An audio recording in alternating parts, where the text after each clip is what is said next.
করেছিল, জীবন দাবি করেছিল যে ফেরত দিয়েছেন টাকা, এটা অস্বীকার করেছিলেন। কিন্তু এই ভিডিওয়ে কথোপকথনটা শুনুন, ভাইরাল ভিডিও, নিউজ 18 বাংলায় সত্যতা যাচাই করেনি। দেখুন।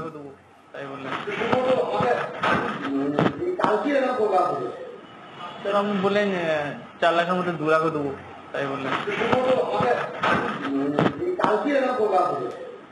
সেটা তো আমি বললেন, আমি বললাম শরীর খারাপ কবে থেকে আমি বলছি 2 লক্ষ টাকা, 4 লাখের মধ্যে 2 লাখ দেন অন্তত আপাতত। স্যার 2 লাখ টাকা দেন প্লিজ, প্লিজ স্যার। আমি স্যার আপনার আরো একবার আপনাদের দেখাবো, তবে একটু বলি যে একজন চাকরি প্রার্থী টাকা ফেরত চেয়েছিলেন। 4 লাখের জায়গায় 2 লাখ অন্তত দিন। কোথায় পাবো? গোটা বাড়ি সার্চ করে দেখে নিন। সরাসরি চলে যাব মুর্শিদাবাদ থেকে। প্রণব রয়েছেন আমার সঙ্গে। প্রণব, কোথাকার চাকরি প্রার্থী, কি বলা হচ্ছে, কি জানা যাচ্ছে এখনো পর্যন্ত?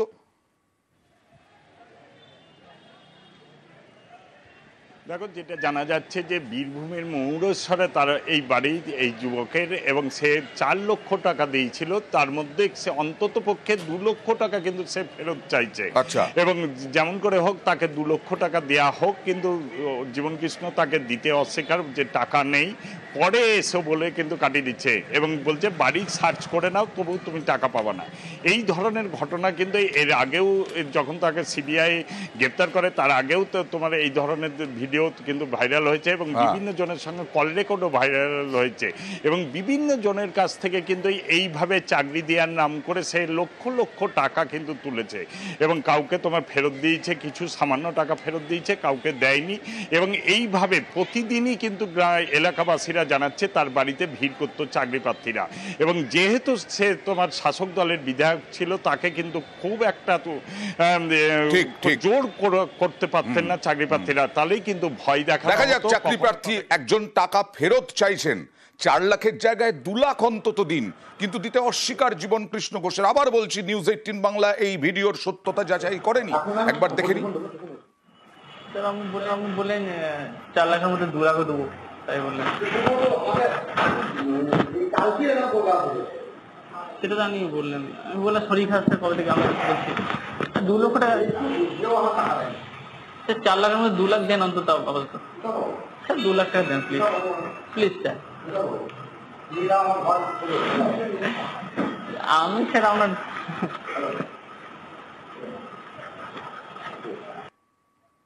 আর দুটো মোবাইল উদ্ধার করা হয়েছিল, যে দুটো মোবাইল ছুঁড়ে ফেলে দেওয়ার অভিযোগ জীবনকৃষ্ণ ঘোষের বিরুদ্ধে, সেই মোবাইলের অডিও রেকর্ড তাই কি এখন চিন্তা বাড়াচ্ছে, বিপদ বাড়াচ্ছে জীবনকৃষ্ণ সাহার। সরাসরি চলে যাব, প্রতিনিধি অমিতের সঙ্গে কথা বলবো। অমিত, এই অডিওতে কি থাকতে পারে, কি বলা হচ্ছে, কেন বিপদ বাড়তে পারে জীবনকৃষ্ণ ঘোষের?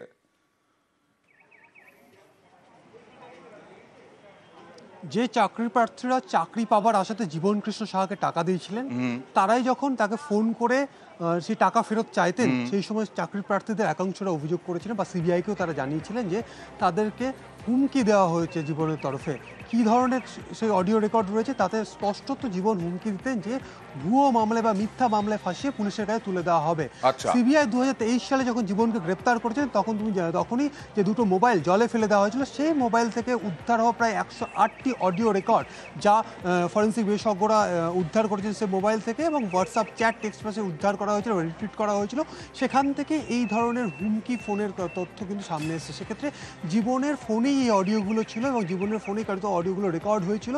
সেই সমস্ত তথ্য এই মুহূর্তে ইডির হাতে রয়েছে, যা মানি লন্ডারিং, অর্থাৎ যে আর্থিক লেনদেন হয়েছিল, চাকরি প্রার্থীরা টাকা দিয়েছিলেন, সেই টাকা ফেরত চাওয়া হয়েছিল, সমস্ত তথ্য প্রমাণ ডিজিটাল এভিডেন্স হিসেবে এই অডিও রেকর্ড কিন্তু ইডি, এবং তার সঙ্গে সঙ্গে যে ভিডিও ভাইরাল হলো, সেই ভিডিও তো হাতিয়ার হয়ে যাবে জীবনকৃষ্ণ সাহার বিরুদ্ধে। ইডির চার্জশিটেও কল রেকর্ডের কথা উল্লেখ করে সিবিআই এর উদ্ধার নথি ও অডিও ইডির হাতে। আর জীবনকৃষ্ণ কি বলছেন, কতবার বলবো আমি ফোন ফেলিনি, তিনি ফোন ফেলেননি, দাবি জীবনকৃষ্ণ সাহার। দেখুন।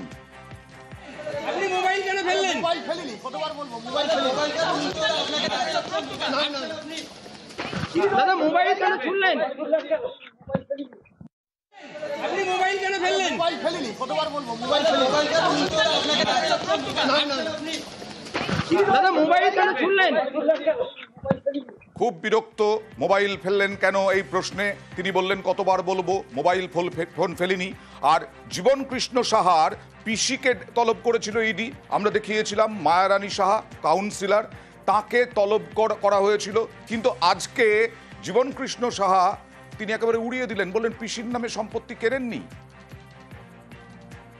পিসির নামে কি সম্পত্তি কিনেছেন? কিনেছিলেন? সম্পত্তি কিনেছেন? কি সম্পত্তি কিনেছেন? পিসির নামে কি সম্পত্তি কিনেছেন? কিনেছিলেন? সম্পত্তি কিনেছেন? কি সম্পত্তি কিনেছেন? আর বিভিন্ন লেনদেন এ তো খবর পাওয়া যাচ্ছে 1,20,00,000 টাকার লেনদেন তার ব্যাংক অ্যাকাউন্টে জীবন কৃষ্ণ সাহার। সরাসরি চলে যাব প্রতিনিধি অমিতের কাছে, কি পাওয়া যাচ্ছে অমিত?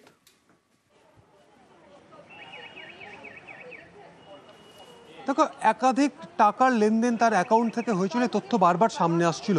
ইডির তরফে আজকে যে ফরওয়ার্ডিং কপি বা রিমান্ড কপি আদালতের কাছে দেওয়া হয়েছে তাতে স্পষ্ট ইডি উল্লেখ করেছে যে 1,20,00,000 টাকা জীবন কৃষ্ণ সাহার যে ব্যক্তিগত অ্যাকাউন্ট বা রাষ্ট্রায়ত্ত ব্যাংকের যে অ্যাকাউন্ট আছে তাতে লেনদেন হয়েছে। 1,20,00,000 টাকার লেনদেনের তথ্য কিন্তু ইডির তরফে তুলে ধরা হয়েছে আদালতের কাছে। তো এই লেনদেন কবে থেকে, এই যে টাকাগুলো এসছে সেই টাকা বিভিন্ন খাতেও আবার লগ্নি হয়েছে, সমস্তটা এই মুহূর্তে ইডি স্ক্যানারে রয়েছে। তবে তদন্তকারী আধিকারিকরা মনে করছেন চাকরি বিক্রির টাকা বা নিয়োগ দুর্নীতির টাকায় এই 1,20,00,000 টাকা, এমনটা তারা মনে করছেন। সব মিলিয়ে এই যে লেনদেন সমস্ত কিছু এখন ইডির স্ক্যানারে। আর জীবন কৃষ্ণ সাহা কিন্তু দায়িত্ববান, সংসারের প্রতি, নিজের প্রতি, পরিবারের প্রতি। তিনি কিন্তু ফেলে ছড়াননি এই টাকা। তিনি সিপে গতকাল দেখিয়েছিলাম, এসআইপিতে তিনি বিনিয়োগ করেছেন এবং তিনি বিনিয়োগ করেছেন আলুতে। হ্যাঁ, কম দামে আলু কিনে আলু ব্যবসায় চাকরি বিক্রির চেষ্টা, টাকা মানে আলু কম দামে কিনে যখন আলুর দাম বাড়বে, বেশি হবে, তখন সেই বিনিয়োগ ফুলে ফেপে উঠবে। সরাসরি চলে যাব অমিতের কাছে। অমিত, আলু ব্যবসাতেও বিনিয়োগ? সেই তথ্য প্রমাণ ইতিমধ্যে হাতে এসছে ইডি আধিকারিকদের। আলুর যখন স্বল্প দাম, অর্থাৎ সরাসরি তিনি চাষিদের সঙ্গে যোগাযোগ করতেন, চাষিদের কাছ থেকে আলু অল্প দামে কিনে তা কোল্ড স্টোরেজে রাখা হতো। সেক্ষেত্রে বেশ কিছু কোল্ড স্টোরেজেও তিনি ভাড়া নিয়েছিলেন বা সেখানেও লগ্নি করা ছিল এই জীবন কৃষ্ণ সাহার। এবং আলু কোল্ড স্টোরেজে রেখে সেই আলুর যখন দাম বাজারে বাড়তো সেই সময় কোল্ড স্টোরেজ থেকে সে সমস্ত আলু বিক্রি করতেন। অর্থাৎ চাকরি বিক্রির টাকা বা নিয়োগ দুর্নীতির টাকা আলুর ক্ষেত্রে, আলু বিক্রির ক্ষেত্রে বা আলু ব্যবসাতে লগ্নি করেছিলেন। এই তথ্য প্রমাণও ইডি আধিকারিকরা পেয়েছেন। সেক্ষেত্রে কত সাল থেকে কত সাল পর্যন্ত আলুতে এই টাকা লগ্নি হয়েছে সমস্তটা তদন্ত করে দেখছেন। এর আগে এসআইপির লগ্নির টাকা, এসআইপিতে তিনি যে লগ্নি করেছেন তার চালকের মাধ্যমে সেই তথ্য প্রমাণ ইডি আধিকারিকদের হাতে এসছে। এসআইপির কতগুলো অ্যাকাউন্ট ক্রিয়েট করা ছিল সমস্ত ডিটেলস ইতিমধ্যে তারা হাতে পেয়েছেন। সব মিলে বিভিন্ন ক্ষেত্রে